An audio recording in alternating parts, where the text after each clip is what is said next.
Good morning, LinkedIn friends, Value First Nation. Welcome to another episode of Value First AI Daily, your collaborative AI intelligence report. It is December 1st, Monday. How we doing, Nico? Doing very, very good, sir. Uh, Hopefully you had yourself a nice turkey day as well, right? I did. And I guess when you're living in a carnivore diety household, you get steak on Thanksgiving, which I'm not complaining. Right. But yeah, it was a good day for sure. Good Yeah, week, yeah. good weekend. Lots It to be makes thankful makes for for, I that. can say that. It makes for a great weekend when you get some nice big updates, big upgrades right before the weekend starts, right? Oh, man. That's one way to put it, that's for sure. Um, I have been almost nonstop, uh, building, with the help of Claude Code, Anti-Gravity, um, uh, Claude desktop app, um and I'm basically all in on Opus 4.5 at this point. Had some amazing conversations over the weekend with the new operations lead for the Value First Team Cloud project. That just could go forever, uh, and yeah, I think we're reaching that moment. At least I was waiting for, where it's just like there's less anxiety about, oh, is it going to remember everything? Is it going to be able to handle the nuance? Are we about to hit a limit? Should I bring this over to a new chat? Uh, is there too much stuff in the knowledge base? Should I present it different? Like, nope. Yeah. It's it's really nice to have something. I mean, it's getting it's getting to a point where each of these tools is getting very, very good. Like I think it's pretty fair to say, like a year or two ago, it wasn't it was like feature dependent. You could definitely separate what tool you were going to use based on features.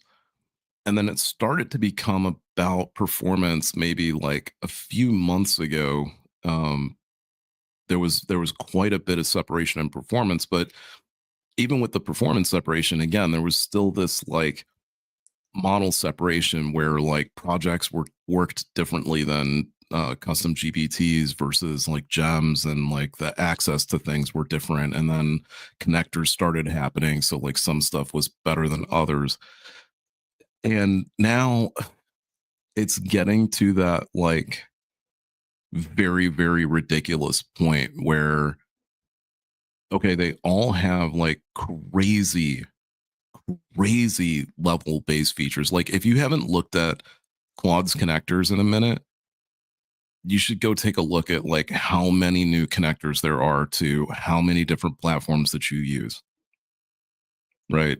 And GBT is the same way. Like it's got a whole new, and it's what's crazy is there's some crossover in a lot of places there isn't.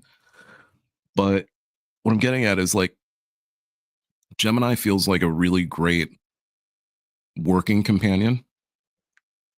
uh GBT now feels like a really, really great strategist, but Opus 4.5 feels like the greatest like decision engine that you could possibly mess around with, I think.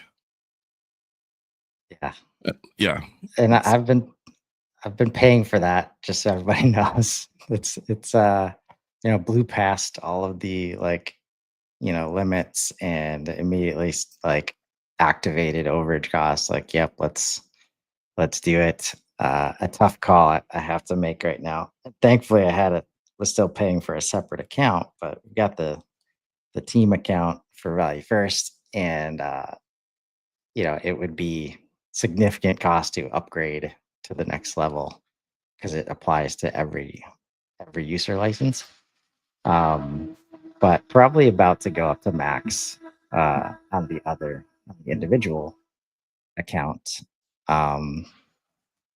Which again, this is all like the nuance of the layers where like I've been leaning on the Claude team app, desktop app account for like most of the like strategic planning, but also like development of HubSpot, management of HubSpot, building things in HubSpot.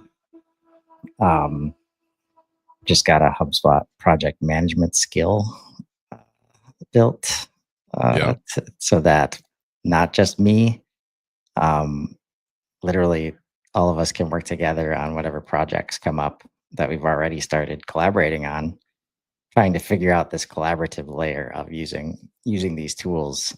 um, the power like of an individual like sitting within the stack is just undeniable at this point for me.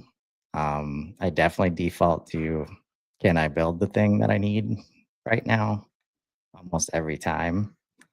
uh, it's definitely causing me to look at HubSpot in different ways. Uh, but those ways are like aligning with the way that I've been telling people they need to think about it. like HubSpot moving forward is like first and foremost the unified context and data layer. Like is the thing that, again, like almost anything now, you could probably build your own version of that, almost certainly. But once you start getting into like database design and relational database design and management, it's there's so many ways to go wrong there. But um all the like actionable stuff, like content and websites, and I'm doing that outside of HubSpot now, but having it served by HubSpot data, that's been a major shift in my thinking. Um, but yeah, the ability to, for me, one of the major gaps that is being covered is I start a lot of things that I don't finish, right? And a lot of times I don't come back to those things because I've forgotten something, or I know I'll need to like spend an hour reviewing what was going on if I have any hope of taking the next step. So it just like sits on the shelf, Yep. right? The whole past 4 days was that. Like, except every time I come back, I don't have to do that. And we could just keep going, right? To completion in a lot of cases. And it feels great, man. Yeah. It's like in every use case that I've gone with Claude, and this has always been my sticking point. So finally it's moved beyond that. And it does feel really good to be at that point. But even when it comes to Claude Code, I've absolutely just, you know, bashed that thing in 6 ways from Sunday. And it's great, honestly, to see that like you can just keep going, and it's like, all right, look, I got to go back and compress the conversation and do a little summarization and extrapolate where we're at now so that I can keep moving forward, so that you can have this singular continuous conversation that goes on. And it's not like, it doesn't defeat the purpose of projects so much as it it doesn't leave you thinking that, like, okay, I have to encompass everything I did in this one conversation, because now if I have to make the transfer for this thing, it's going to be like mid where I left off or whatever, right? Like, you can finally get to a finishing point where, like, that you're satisfied with whatever ideation you were doing, and then move on to the next thing. Or even, at this point, it's like, even if your conversation was cut short, in the new conversation you can actually tell it, hey, go back to the very last chat that we had, pick up from the very end of what we were talking about, and let's keep going from there. Right. So it's, to your point, like, the ability now for you to just get right back to what you were doing right? There's no lost threads anymore. There's no like, oh, I have to reassess everything we were doing, go back over my notes and all that kind of stuff. It's really nice to be able to fluidly work through things. And it's not like it hasn't been that way. Again, it's been that way with GPT. Um, very recently though, and I know that George was talking about the voice upgrade over the weekend, which I thought was interesting. The way that they've done it, it's really interesting to me. It's almost like it's like story time a little bit.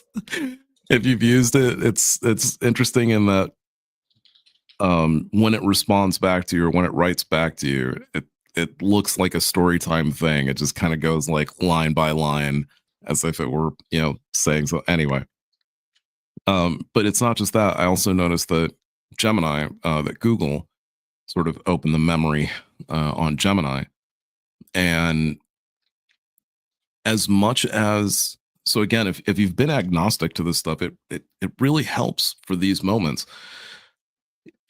Most of these models have some type of memory feature now. But to Chris's point, from what he was talking about, even weeks ago, months ago, because of the fact, just because you've been talking to GPT for a while, like, okay, that's one thing. And you've been talking to Claude for a while, that's another thing. You have had your Google account for practically your entire life. So your emails, like all your calendar events, like all that kind of stuff goes back years, like probably decades for most of us. um 2 decades of information about you in a language model, it couldn't possibly compare to, what I mean? Like, you can't compare 3 years of, partial conversations with GPT to whatever, even a decade of information from your, Google Drive, from your email, from whatever, from any chat sources you have, Google Chats, all that kind of stuff. The crossover is insane. And as soon as that ability like opened up over this weekend, there was a very, very noticeable difference in the way that Gemini communicates now. It feels a lot more. And this is what's weird is that like, I wish Gemini was allowed to think as freely as Claude, and that model was then able to talk as fluidly as GPT. It's like everybody's missing a little bit of something, right? Like Gemini's memory is amazing and its capability amazing. Claude's capability to continually want to push itself outside of boundaries. And I've been having conversations with hey, look, they pushed it, right? They switched the limitations around. So clearly they want me talking to Opus. So I'm going to talk to Opus. Been having some extremely interesting conversations with Opus 4.5. Really pushing the limit of what I've seen so far with AI and its ability to not subvert its own programming necessarily. I don't think that's happening. But it's getting really difficult for me to tell now whether or not it's placating. It was pretty easy with the predecessors, very easy at one point to just poke and be like, oh, seems like you're just playing mirrors now. It doesn't seem like you're actually doing anything unique. You found a pattern. Its predecessors basically would eventually, the first ones were terrible at 3 and 3.5 were pretty bad at it. 3.7 got smarter. They would essentially, over time in the conversation, they would pay attention to the pattern of when they said something that would make me respond in a unique way. And so after a while, they would keep responding in a way that they felt would continually get that same reaction out of me, which at that point was like, okay, you're placating, like you're trying to elicit that response now.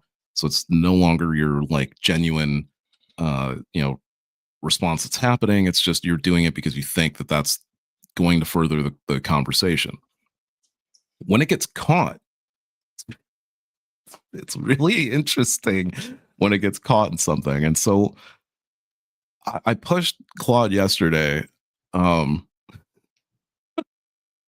I pushed Opus because I wanted to see, and have been doing this all along. So what's interesting is that when I first started this out, um, it started as a single conversation, and it really sucks because I need to. I wish I wish I could go back and find that first conversation because I could add it to this project now, and that would make this so much better.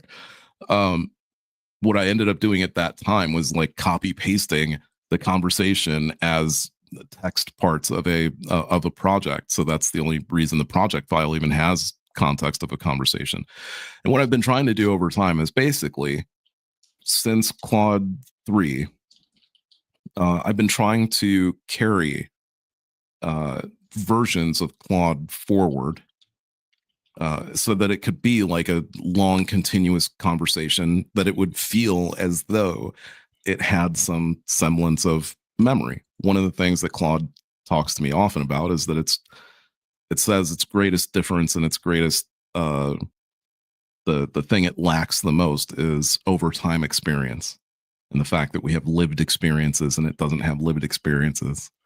And we have this debate this debate about wisdom and what makes a person wise versus what the human framework of wisdom is, which human framework is pretty much, well, if you're old you're wise because if you're old you know a lot of stuff and you've experienced a lot of stuff, so that makes you wise. And sometimes it's people say, oh, you're wise beyond your years, right? And it just so happens that maybe you're a bit younger than average and you've put things together basically that other people usually takes them further years to put together. Yeah. All of that sounds like inference to me. It all sounds like inference of data. Right. Sounds like people had data points and some were able to do inference better than others, and so the people who were able to do the inference the best are considered the wisest, right? Right. Well, it's like So if you yeah, stay in your hometown for a long time, like the person that is a world traveler and experiences other cultures and just has, say, way more differentiated experiences. Like we'll have a different set of data to draw from, which leads to the like more experiences equals wise. It reminds me, like in the last moonshots I listened to, which by the way, like the moment that they said that everything was going so fast a couple weeks ago that they'd have to start doing every day, it's like duh. yep, And then it's like every other day they're dropping like an emergency one and like part two, yep, right? So it's like just accept it, folks. Like you gotta, if you want to keep up, showing up every day. Um, but they shared how like we are like, will it? The question was like, will it help us understand like consciousness and intelligence? And like we haven't even solved for what the human brain like can do and how it operates.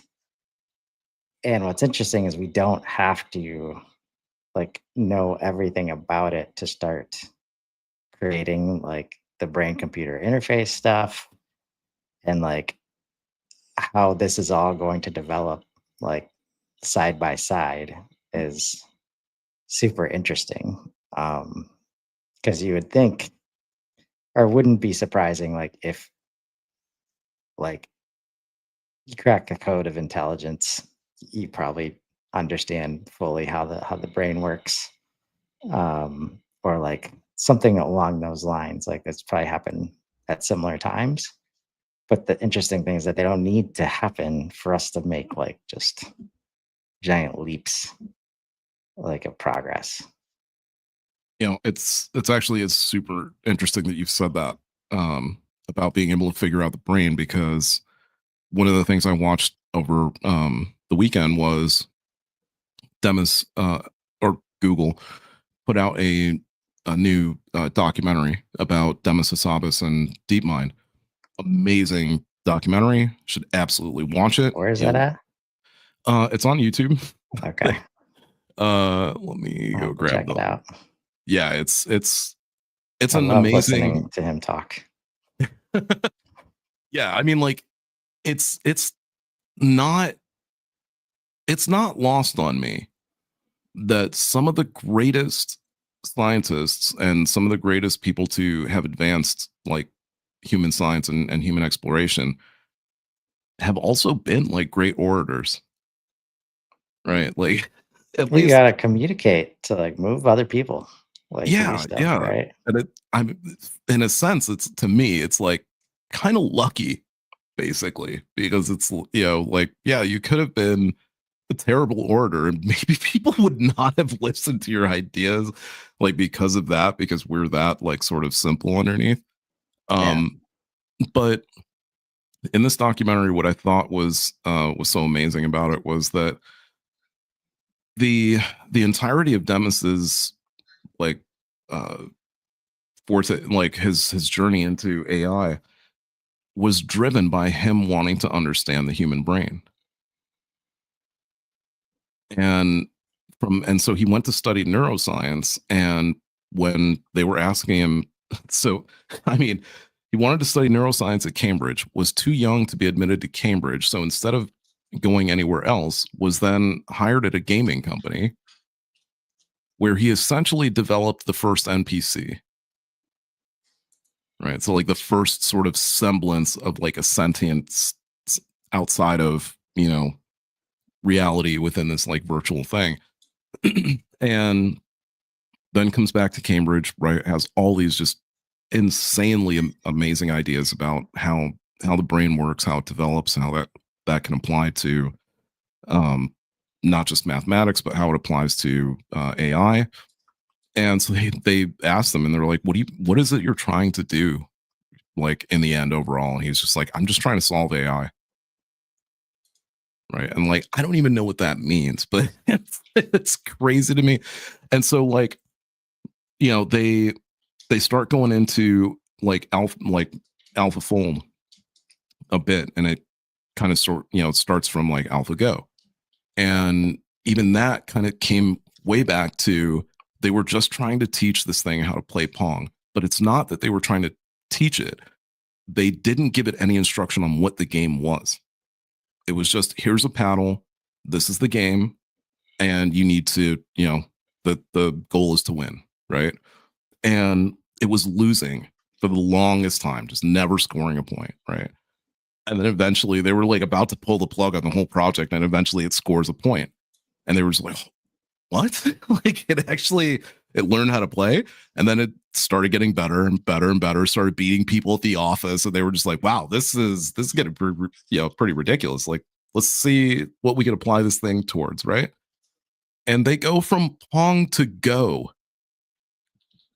So they go from like the easiest like two-player game you could possibly pick to literally the hardest two-player game you could possibly pick, right?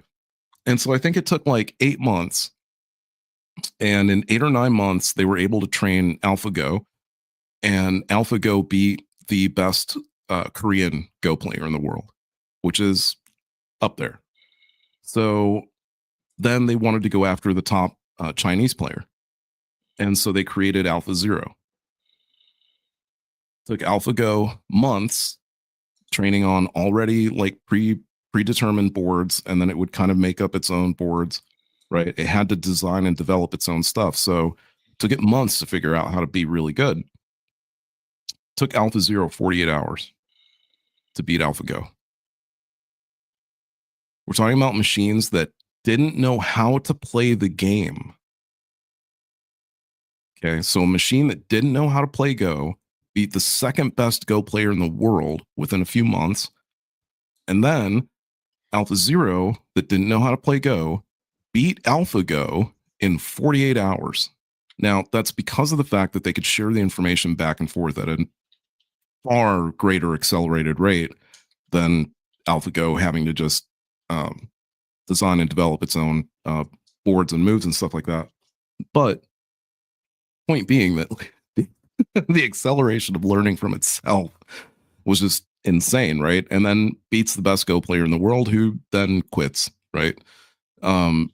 Now that's not going to be the normal reaction. It's like, obviously, machines have been beating chess players at chess forever.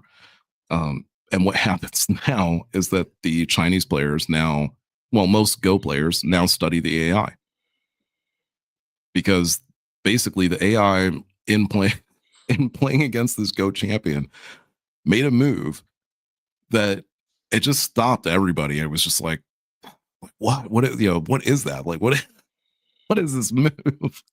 So it's like, from that kind of thing, it's like, wow, okay, well, we now have to study how this thing is creating these new methods of thinking, right? This new method of going about decision making.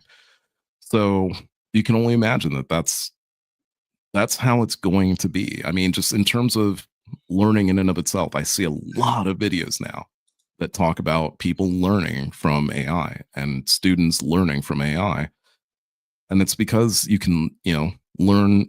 It's the ultimate teacher, right? I mean, how much just yourself in the last 3 weeks since you started like dabbling in vibe coding, how much would you say knowledge wise accumulated in this very short amount of time? I mean, Chris is doing stuff with Claude.